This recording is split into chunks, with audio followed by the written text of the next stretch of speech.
السلام عليكم. أنا الدكتور مخلد الجنابي من قسم الفيزيولوجي. I will be the coordinator of this course اللي هو اسمه General Physiology أو فيزيولوجيا عامة، ورمز المساق هو M230A. I will give you the first 2 weeks lectures، يعني أول أسبوعين راح أعطيكم المحاضرات آني، وبعدين يكملون زملائنا الآخرين من قسم الفيزيولوجي. طبعا due to the corona pandemic كل المحاضرات راح تكون أونلاين حسب التعليمات. So please take care of yourself and beloved one، ودائما انتبهوا على صحتكم وصحة الآخرين ما حولكم. بهالأسبوع راح نحكي على 3 محاضرات، هي الهوميوستاسيس والبادي فلويد والترانسبورت through the cell membrane.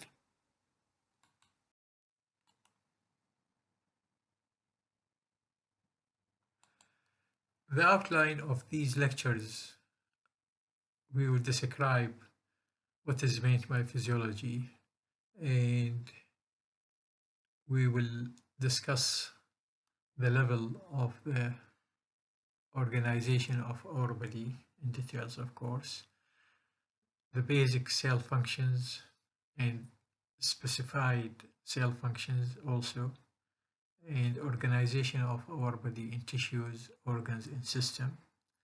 As I said, homeostasis will be discussed in details, fluid compartments of the body, and if there is any disruption of homeostasis, and lastly, we will describe the cell membrane and the transport.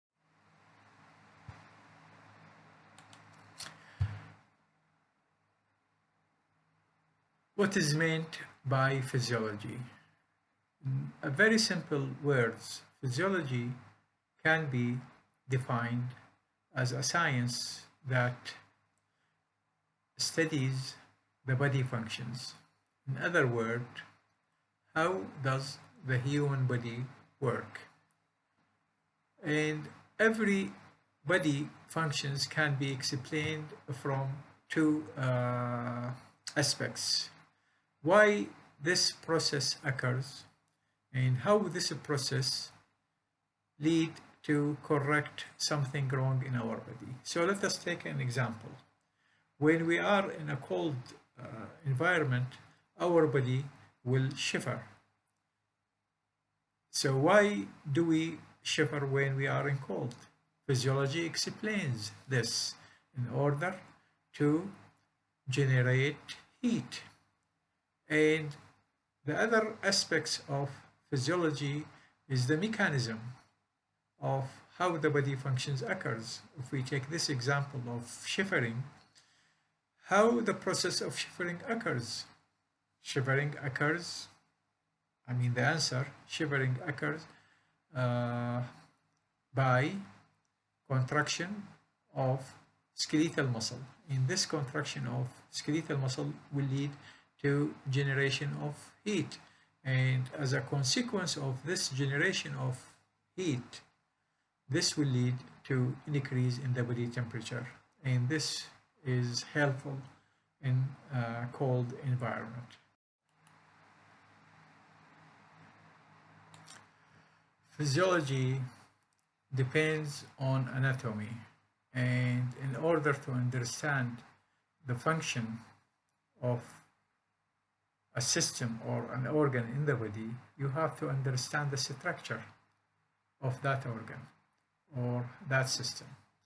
And the structure of the organ is explained by anatomy. For this reason, anatomy and physiology are going together, and they are inseparable. لا يمكن الفصل بيناتهم. You can't understand the function of the heart without knowing the structure of the heart, and so on. So anatomy is a study of structure of the body. And physiological mechanism of an organ or function of organ is possible through the structural design. And this relationship between structure and function can be explained in the heart. The heart is receiving the blood because of its anatomical position. It is connected to blood vessel, carrying the blood from the peripheral and returning back to the heart. And because the structure of the heart is muscular, it can contract, and this contraction will lead to pumping of the blood through the blood vessel in order to supply blood to different parts of the body. The functional organization of the body. You can see from this diagram the simplest form contributing in formation of the body are the molecules, and these molecules are composed of atoms. The atoms of our body mostly are oxygen, carbon, hydrogen, and nitrogen. And as you can see, they are forming almost 95, 96 of the total body atoms. And these atoms, 2 or 3 or more, forming the molecules. And these molecules will form the cells. And the cells are the basic unit of the body. It is the basic unit of life.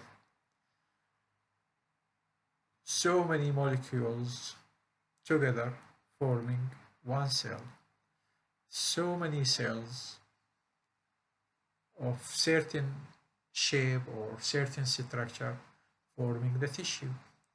And many types of tissue forming an organ, and many organs forming the system, and many systems forming the body. So you can see this is the organization of our body. It starts from the atoms, then molecules, then cells, then tissues, then organs, then systems. We have seen in the previous slide that the cell is the basic unit of the life.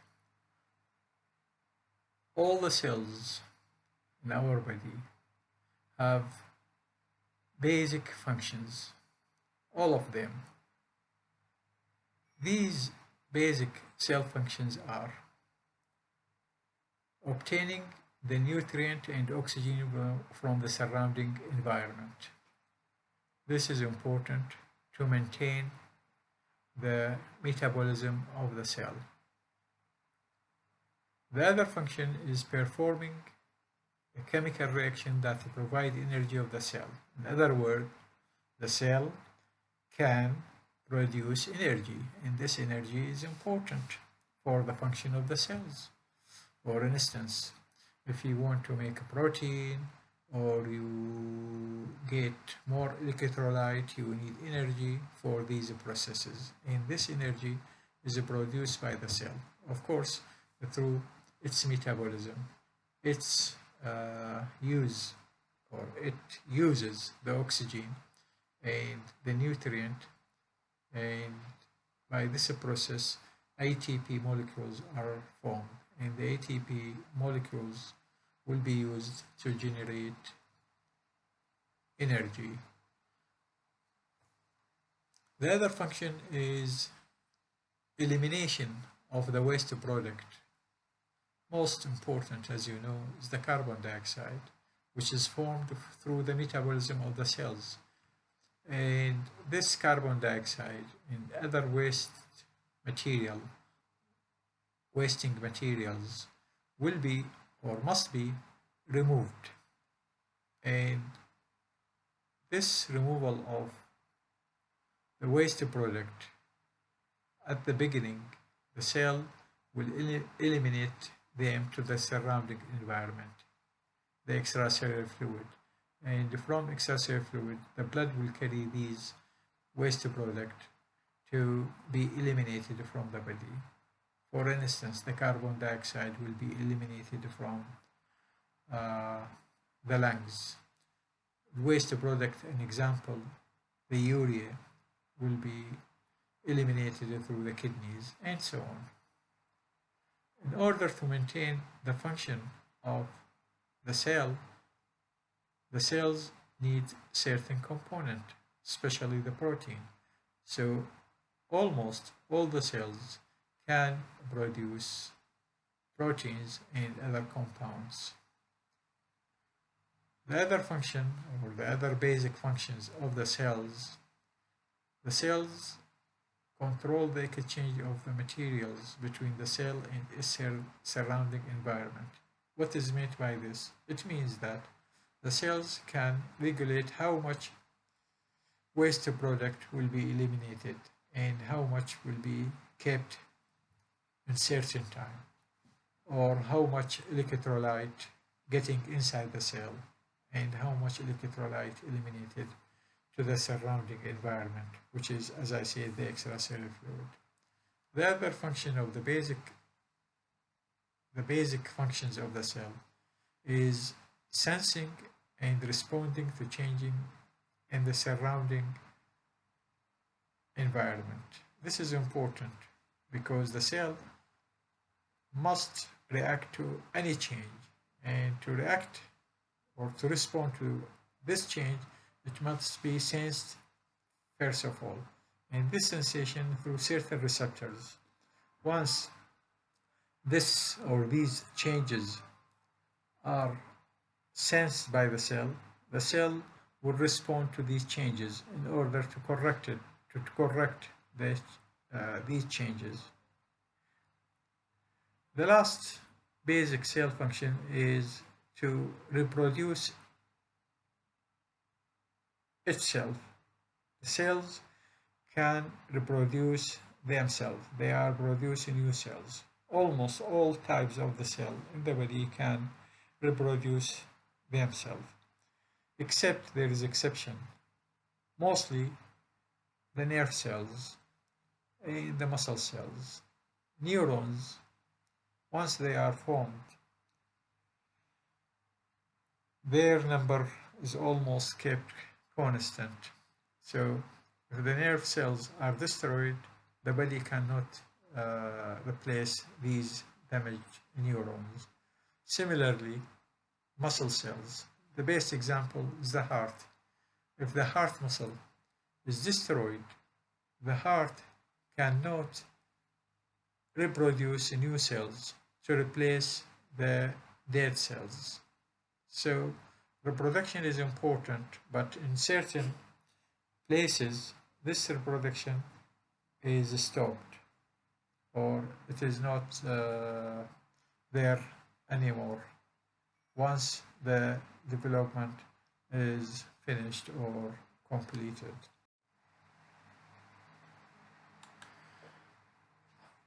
The other aspect of the cell is the specialized cell functions. We have seen in the previous slide that all the cells have basic cell functions like elimination of waste product, the production of ATP, exchange of the material, and so on. In each tissue of our body, we have special cells, or cells have special functions.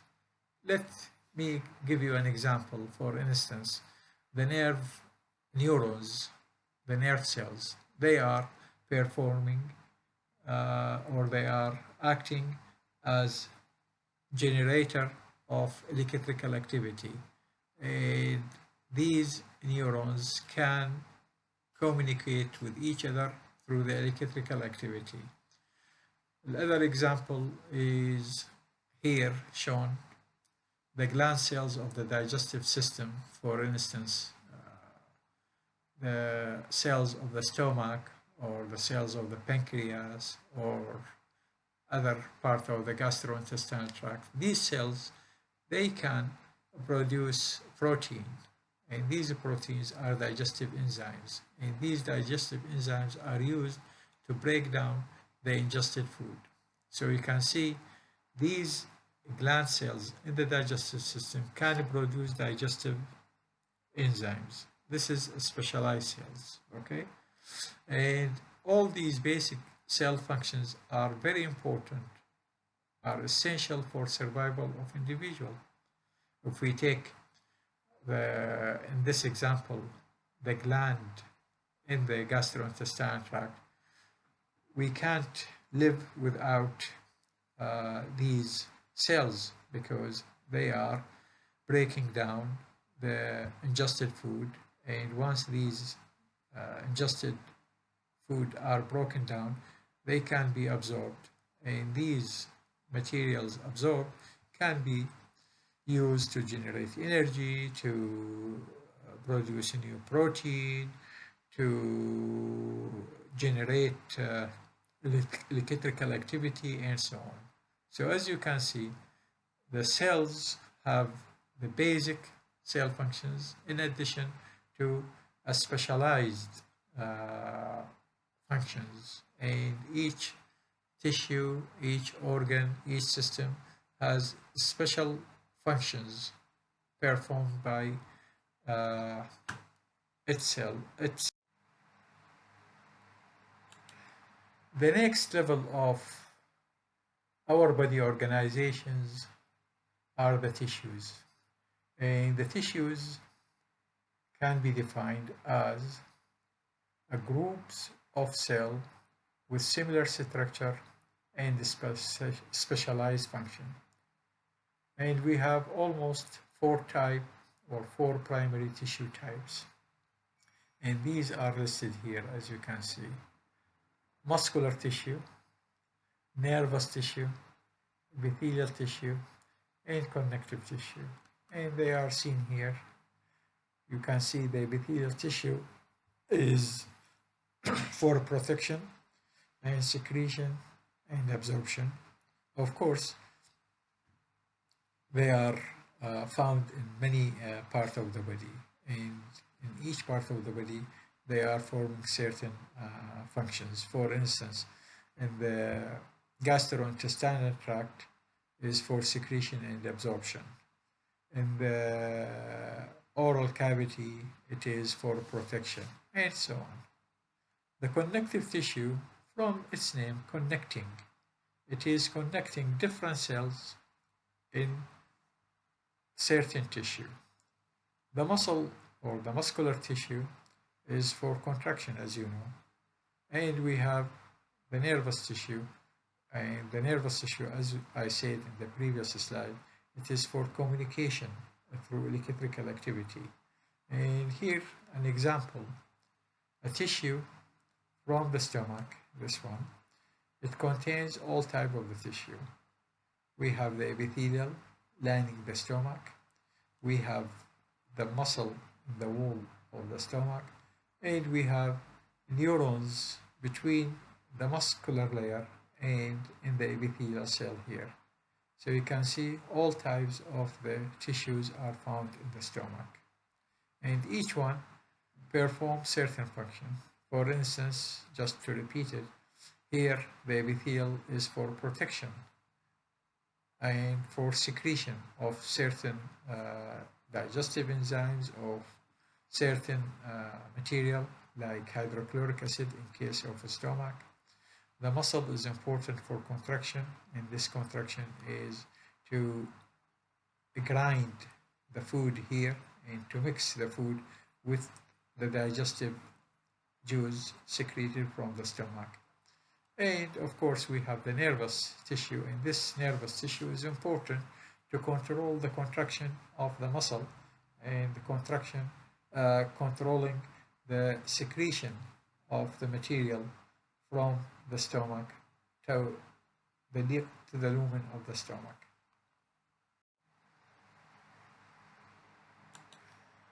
Muscle tissue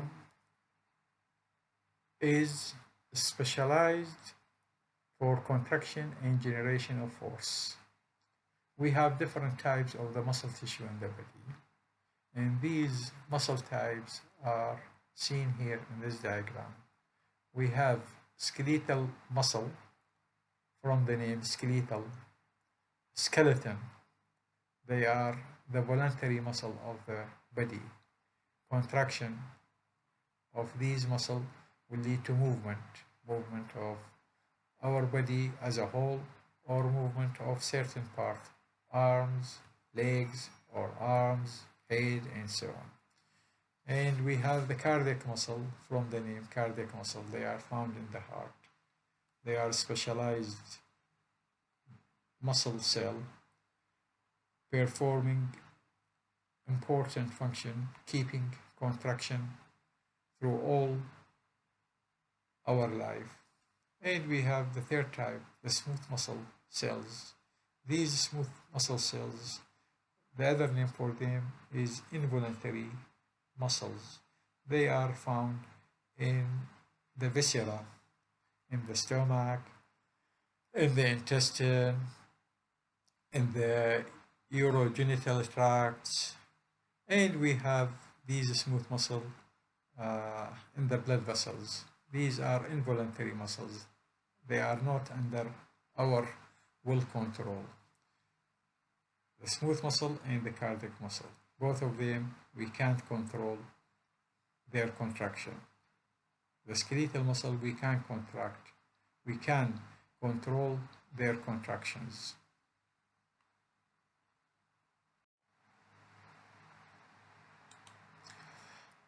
The other type of the tissues are the nervous tissue, and from the name, these tissues are found in the nervous system.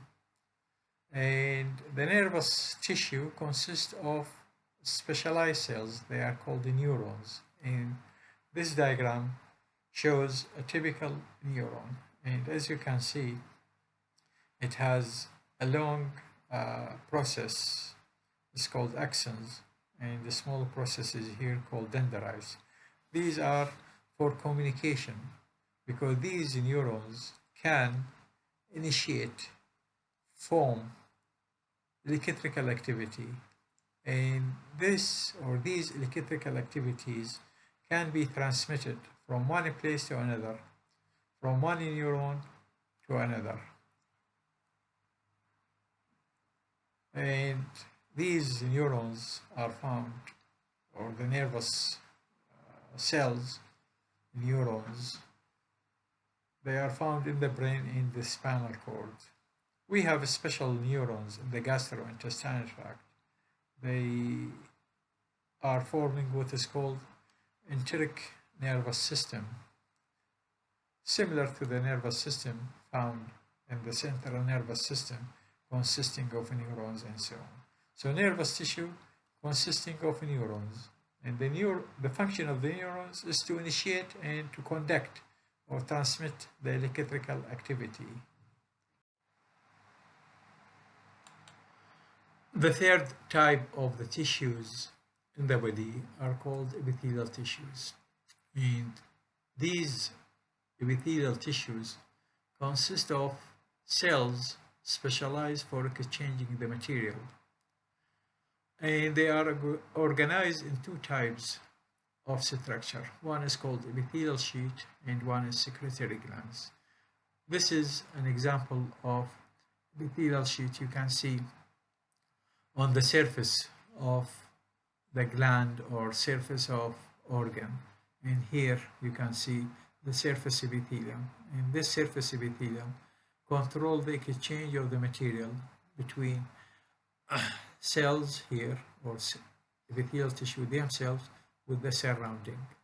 And we have secretory cell glands or secretory cells. They are also epithelial tissue. We have two types of glands in the body. One is called exocrine gland. The other one is called endocrine glands. Here, an example of exocrine gland. These epithelial cells can produce material, and this material will be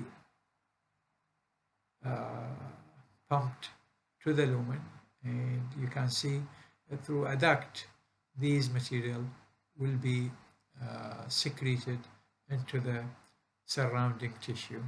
So secretion of these glands are through the duct. That's why they call it exocrine gland. We have another type of epithelial tissue or secretory glands. These are called endocrine gland, and as you can see, their secretion is going directly to the blood. These are called endocrine glands. The last type of tissues is the connective tissue. From the name, connective tissue connects various body parts and also to support and anchor these various parts together. The most characteristic feature of this connective tissue, it has few cells and a lot of extracellular material. And we have three types of connective tissue. One is the tendon. As you can see, the tendon connect the muscle to the bone. The other type of connective tissue is blood. Blood is considered as a connective tissue and containing blood and a lot of extracellular material, the plasma here and there. And the bone also is considered as a connective tissue containing bone cells here and small number of bone cells and a lot of extracellular material. The organs.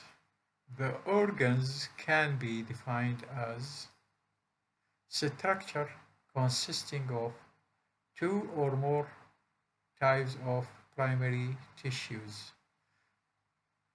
We mentioned these primary tissues: the epithelial tissue, the connective tissue, the muscular tissue, and the nervous tissue. And the best example for these organs, the stomach. And the stomach consists, or it contains, all types of the tissues. It contains the epithelial tissue lining the lumen of the stomach. We have muscle tissue in the wall for contraction, and we have nervous tissue, neurons, in the wall between the muscular layer to control the contraction, and we have connective tissue to connect different types of tissues in the stomach. Some organs may consist of two types of tissues, some are three and some are four. Body systems. Each system of our body consists of groups of organs, and these organs perform certain functions and they are interacting together to accomplish, to finish certain activity, and these activities are essential to survival of the whole body. The best example of body system is the digestive systems. Consists of many organs: the mouth, the esophagus, the stomach, the intestine. All these organs sharing together in order to break down the food, ingested food, into a smaller molecules which can be absorbed. And these absorbed molecules will be used by other tissues of the body. We have 11 systems in the body, and each system performs certain functions or functions, but they are not acting in isolation from each other. They are structurally and functionally connected. Each one depends on the other one. The best example to give it is the nervous tissue. Nervous tissue is the main function of the nervous tissue is to transmit impulses from one place to another, transmit orders, transmit sensation. But this system is not working if it does not receive oxygen. And this is the function of respiratory system. It is not functioning if it is not receiving glucose. And this is the function of the digestive system and so on. So as you can see, the body systems depends on each other for their proper functions and for the survival of the whole body. The body systems, as you can see, we have many types of body systems seen here in this slide. You can see here the circulatory system consists of the heart and the blood vessels, arteries and veins. The digestive system consists of many organs: mouth, pharynx, esophagus, stomach, intestines. We have also liver, and the pancreas is not seen here. The respiratory system consists of the lungs and the airways. The urinary system consists of the kidneys, the ureters, and bladder and urethra. The skeletal muscle consists of bone, cartilage, and joints. The muscular system consists of skeletal muscles, as you can see. The other types of body system are illustrated here. This one is called integumentary system, consists of the skin, hair, and nails. Immune system consists of many organs or parts. We have lymph nodes, we have spleen, we have lymphatic vessels, and so on. The nervous system consists of the brain and the spinal cord, and to this brain and the spinal cord we have nerve fibers connected to them. And the function, of course, of the nervous system is to initiate and transmit electrical activity. The endocrine system consists of many endocrine glands. The best or the major one is the pituitary gland at the base of the brain, the thyroid gland,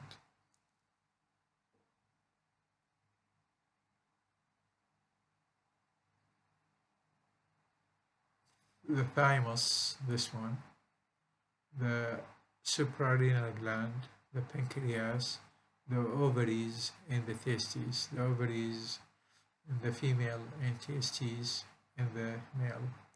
The reproductive system in male and female, we have these different parts for reproduction of ourselves. What is meant by homeostasis? Homeostasis is to maintain the relative stable internal environment around the cells, and the internal environment around the cell or the cells is the extracellular compartment.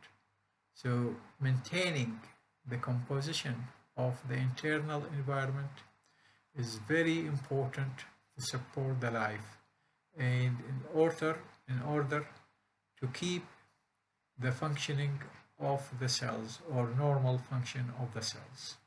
When we say the stable, it is relatively stable. It doesn't mean that the composition of the internal environment is not changed at all. It is changing, but these changes are within certain physiological range. And the homeostasis, maintaining the internal environment stable, is essential for survival and functions of the cell and the body. And each cell in the body contributes to maintaining or maintenance of relatively stable internal environment of the body. All the cells, all the organs are contributing to this process of homeostasis in order to support life and to ensure the proper functioning of the body.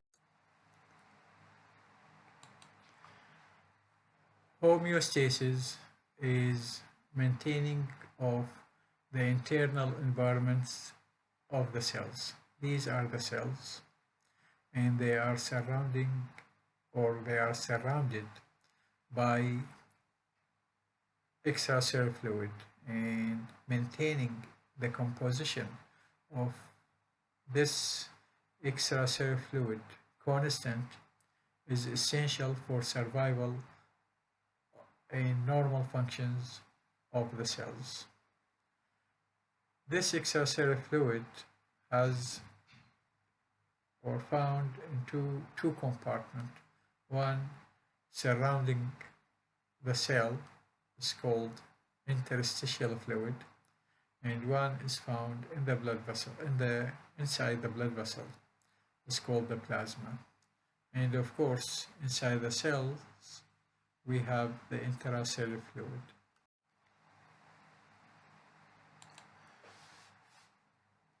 Everything in our body must be kept within certain physiological range. In other words, constant. And this process is called homeostasis. And we have many factors which are regulated homeostatically, and these are including many factors, and these are examples or important example.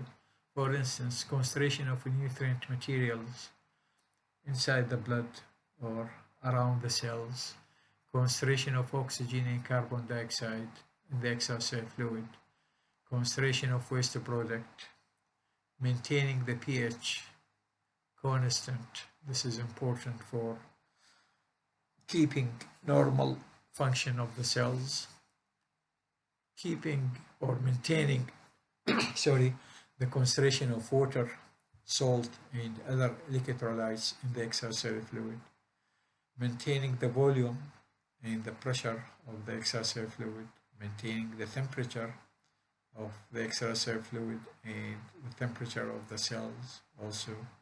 And you can see all these factors are important for survival of the cells, survival of tissues, and survival of the body as a whole.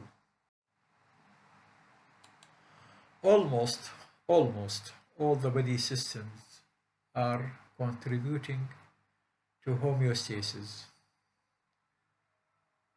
So let us see these systems and how they contribute in homeostasis. For instance, the circulatory system is needed to carry the material from one part to another. When I say material, nutrient, gases, waste products, and so on. The digestive system is also contributing to homeostasis by breaking down the food into smaller molecules and to absorb these molecules to be distributed to the body cell to maintain their metabolism and their activities. Also, digestive system transfer water and electrolyte from external environment to internal environment. What does this mean? It means when you drink water or you eat food containing electrolyte, these substances, the water and electrolyte, will be absorbed and will be distributed to the different places or different parts of the body. Also, the digestive system contribute in elimination of undigested food residues to external environment. The contributions of other body system to homeostasis. The respiratory system, through the respiratory system, the body gets the oxygen and get rid from the carbon dioxide. And by maintaining a proper level of CO2, we can maintain proper pH of the internal environment also. The urinary system, as you know, is important for removal of excess water, salts, acids, and other electrolytes from the body. And of course, the urinary system eliminates them through the urine. The skeletal system consists of bone, cartilage, and so on. It provides the support and protection for soft tissue and organs. Best example, the brain is protected very well by the skull, which consists of bones, of course. The skeletal system serves as a storage reservoir for calcium, and the skeletal system with muscular system contributing for movement of the body and its part. Lastly, the bone marrow of the bone is the site for formation of all blood cells. The other body system contribute to homeostasis. For instance, the muscular system, skeletal muscle with the muscular system are important for movement, as we have seen in the previous slide. Integumentary system consists of the skin, nail, and hairs. The skin is very, very important for protection. It acts as outer protective barrier. And also it is important in regulating the body temperature. The immune system also very important in defending the body against foreign invaders. These invaders, whether bacteria, virus, coronavirus,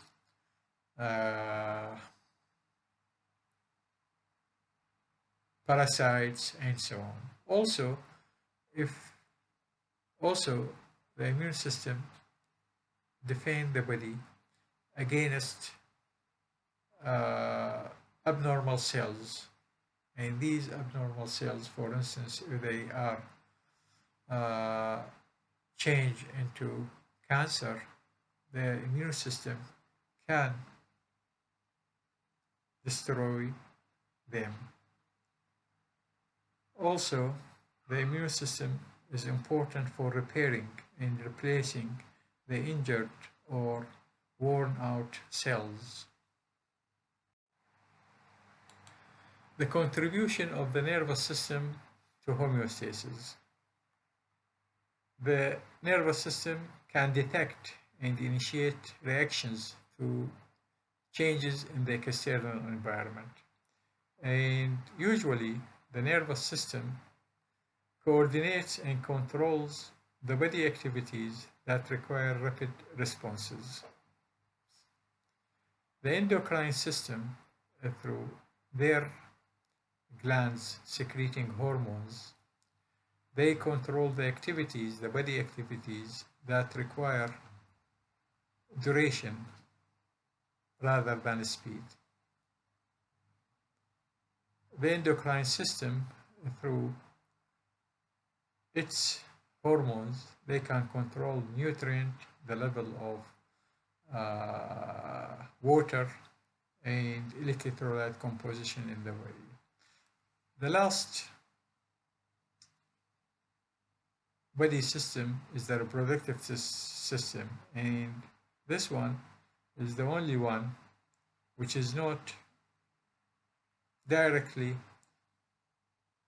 related to homeostasis. So it is not essential for homeostasis. It is not essential for survival of the individual itself, but it is essential for keeping the species.